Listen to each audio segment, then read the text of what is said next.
മാന്യപ്രേക്ഷകർക്ക് സ്വാഗതം. പുസ്തക വായനയിൽ ഇന്ന് എൻ്റെ ഉപ്പൂപ്പാക്കൊരു ആനയുണ്ടായിരുന്നു എന്ന നോവലിൻ്റെ തുടർച്ച. അധ്യായം 2. ഇബിലീസ് എന്ന പഹയൻ. കുഞ്ഞു പാത്തുമ്മയുടെ കല്യാണത്തിനുള്ള ഒരുക്കങ്ങൾ ഉഷാറായി അങ്ങനെ നടന്നു വരുന്ന കാലത്ത് അവൾ 2 വാർത്തകൾ കേട്ടു.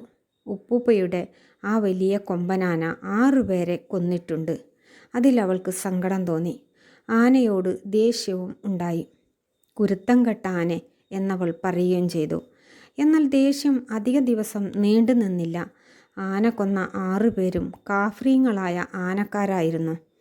അത് ഒരൊറ്റ മുസ്ലിമിനെയെങ്കിലും കൊന്നിട്ടില്ല. ഇസ്ലാമായ ആനക്കാർ അതിനുണ്ടായിരുന്നോ എന്ന് കുഞ്ഞുപാത്തുമ്മക്ക് അറിഞ്ഞുകൂടാ.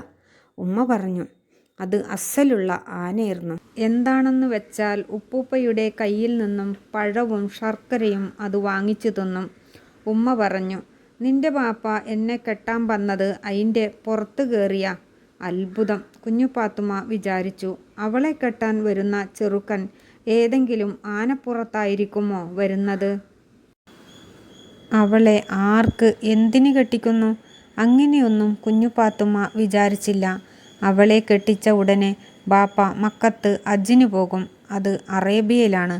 അവിടെ മക്കം എന്ന പുണ്യസ്ഥലത്താണ് മുഹമ്മദ് നബി ജനിച്ചത്. അവിടെ കഅബ എന്ന പുണ്യ ആരാധനാലയമുണ്ട്.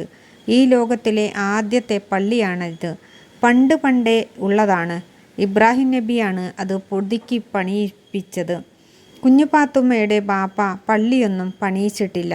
ഹജ്ജ് എന്ന പുണ്യകർമ്മം ചെയ്തു കഴിഞ്ഞു വന്നാൽ പിന്നെ ബാപ്പയെ ഹാജി വട്ടനടിമയെന്നോ വട്ടനടിമയാജിയെന്നോ വിളിക്കും. കുഞ്ഞുപാത്തുമ്മ ചോദിച്ചു, ഉമ്മ പോണുണ്ടോ? ഉമ്മ ചോദിച്ചു, എവിടെ? ഹജ്ജിന്. ഉമ്മ പറഞ്ഞു, പോണുണ്ട്. അതൊരു പുതിയ വാർത്തയാണ്. കുഞ്ഞുപാത്തുമ്മ പറഞ്ഞു.